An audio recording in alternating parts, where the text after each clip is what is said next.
second one, and this one now will look at the notion of long-term memory. So as I say, look, memory, of course, is the flip side of learning. We've just looked at an experiment where we've generated some learning in our observers. This is much more to do with contemporary dance, and it's distributed. So one of the other fascinations, I guess, to a cognitive psychologist is that the dance ensemble represents cognition in a distributed kind of a way. And it's collaborative. The memory, the knowledge is not simply residing in the skull of a single individual. And there's a whole lot of work in psychology these days on collective memory. Husbands and wives, partners do this, particularly as they age. You know, you don't need a diary because husbands say, I've got the wife, you know, she's the diary. The knowledge is not necessarily retained independently in both of those people, but it is shared, distributed, collective. Right? So it's a kind of a tacky example, but it's the idea that, and in your families you would know it too, that knowledge and memories of family events are often, you know, to put together the full story, it's distributed around the family or a number of people. The background to this experiment is some work that I really enjoyed doing some years ago with Gary Lester. And Gary got me involved in a documentation process with four mature dancers coming back to reconstruct, to perform material that Margaret Barr had developed in earlier decades. So it was documentation, the material, if you like, was endangered. And he invited me to come along and run one of my quirky experiments if I felt like doing so. These dancers, as I say, were experienced, mature dancers. They hadn't performed these exercises, these dance drama exercises of Margaret Barr for between 3 and 31 years. And music had always been associated with the individual exercises. In fact, it was excerpts of Carmina Burana. So that was a no-brainer, that I knew if I put the music on, that's going to be a very strong cue to memory. So I thought I'll run an experiment in silence and ask each dancer to come in and reproduce or recall a series of dance exercises in the absence of music. And I wanted to see if it made a difference whether they performed it on their own body or whether they did it using a mannequin. Okay? Is it essential that one uses one's own body to recall this kind of material from memory? And I also manipulated immediate versus delayed recall. Now, these are the kinds of data that we get from that. So these are proportions, and this data are problematic in their way because we didn't know really what the exercises were, because that was the point of the documentation process. Gary had some idea, but we knew the amount of time that the music took for each dance exercise. So we simply calculated how much material each dancer reproduced as a proportion of the musical excerpt. Very crude, it says nothing about the quality, it's just a number to give us a sense of how accurate they were in their recall. Okay? Remember, I'm a psychologist, it's not about the aesthetic, I'm afraid. It's about what people remember and what they forget. And you can see, so there are 7 different exercises. One of the dancers was so good I've left her out because she was pretty much at 100%. That would 100% would be a proportion of 1. And you can see it really differs by participant and across the exercises. Here people are getting 100%. They're reproducing 50 seconds worth of material. 50 seconds worth of material here, 50 seconds here. Ask the dancers why, they say, oh, I love that. They were the exercises I loved. So we know straight away that long-term memory and emotion are very important. And you know, that was one of the observations, I guess, that we took away from this. So I was interested in the kinds of cues that prompted recall in these older dancers. And again, be horrified, but as a psychologist, I'm not actually interested in what people remember, I'm very interested in what they forget. And what these dancers did forget was things like transitions. So they could reproduce a phrase or a discrete pose, and then they had lost the transition from that phrase to the next one. So they would be in, and spatial location would be retained, but they couldn't quite reconstruct how they got from this spatial location to that other one. That's very interesting from the point of view of, you know, how long-term memory for movement is made up. music-assisted recall, the minute we put on the Carmina Burana for these different things, people would start to move and more material was generated. And more material was also generated when the 4 dancers came together.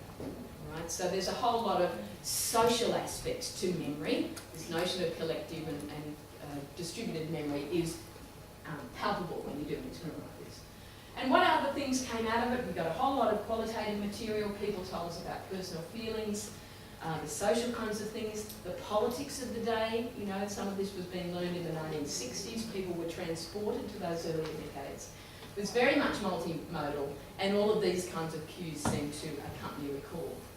But there's a problem with this. So that's published work, but there's a problem because a memory researcher needs to know what the veridical or the canonical form is. You know, was that 50 seconds of material that someone produced actually accurate from a memory point of view? So we're now working with a new company, and this is work in progress. It's not yet published. It's work with Kim Binks and Scott Delahunter, James Leach, and Australian Dance Theatre. And happy birthday to them. See, Elizabeth just said happy birthday right there, see. Fabulous to be working with Gary and the company from ADT. And again, as utilitarian as I am, when I went to ADT, I discovered that they have an archive, a repository of a huge amount of their work. The canonical form, I finally have the veridical, or what should be the correct or accurate version of various phrases or dance works. So we're now working with them to develop an experiment where we can look at memory in these dances using some of this ADT material. Now the other challenge to this, and Kim's smiling because we've talked about this for years, when you're working with dancers who are, of course, at the top of their game, and you will be in the same situation here, their memory is perfect. Their job is to have a pretty perfect memory and be able to reproduce that work very accurately. So how do you actually run an experiment where you get people to forget? Because that's what's going to shed light on the memory processes. So Scott Delahunter and I set this up as a game, as a challenge. We divided the dancers into 2 teams, and each team had to set up memory challenges for dancers in the other team. They love this. You know, what's something really hard? What's something that, they're sure to remember this one. What's something that they'll never remember this one? Fabulous. And we also manipulated in a kind of a way whether the work was solo or duet, and whether they performed or not performed the work, and that turns out to be quite important. So we would have this list of challenges, and each one would come in individually, and we'd say, you know, perform the solo from Be Yourself, or something. It would have some kind of label that was pretty well known, and we'd film them, and we'd see what was retained and what was forgotten. Let's have a look at one.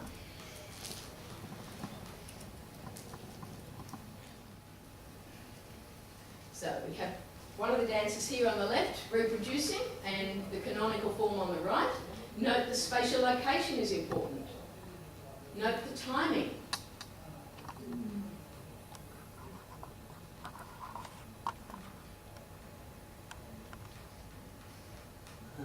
Note.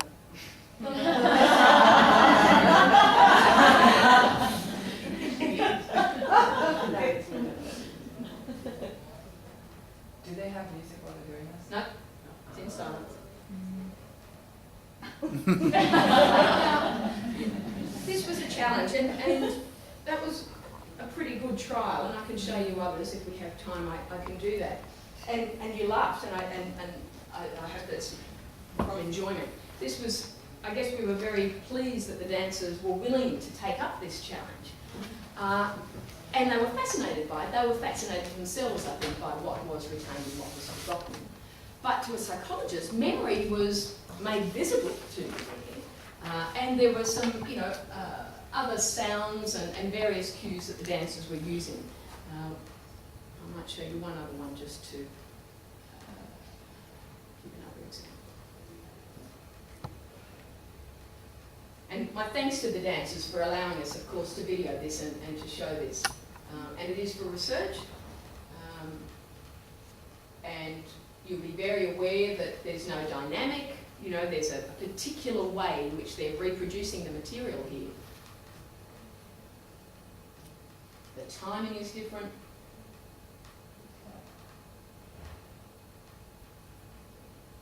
Something came back there.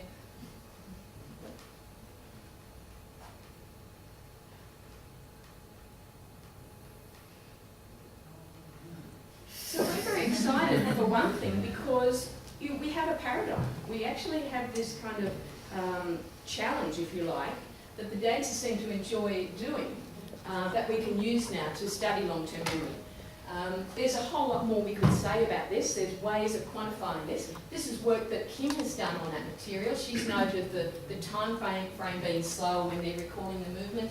It tends to be remembered in chunks. And she makes a comment that this is some relationship between detail and sequence. You can see what she's noted there. When more was remembered, it was in chunks, accurately sequenced. When less, there were movement fragments, and often out of order. There's the grammar gone. Okay, the transitions perhaps have gone. Smooth transitions. The professional dancers are fantastic. They fake it, obviously. And again, you'll know this. And I've run other experiments, and they're brilliant at covering up things, so they keep going, whereas intermediate or more novice people would just stop. The other thing that came through in their spoken responses to this, we got them to watch the movement and the video of this and tell us what they were thinking as they were doing it. They often visualised the performer who had performed it, and one of the key aspects seemed to be whether they themselves had performed it. Memory was poor when they didn't have the arousal, the motivation, the emotion associated with having to learn it and having to perform it in an ADT piece. Again, you're nodding, and I'm pleased with that. You probably think, well, I think we all knew that, but I hope we're gathering some evidence of some of the assumptions that we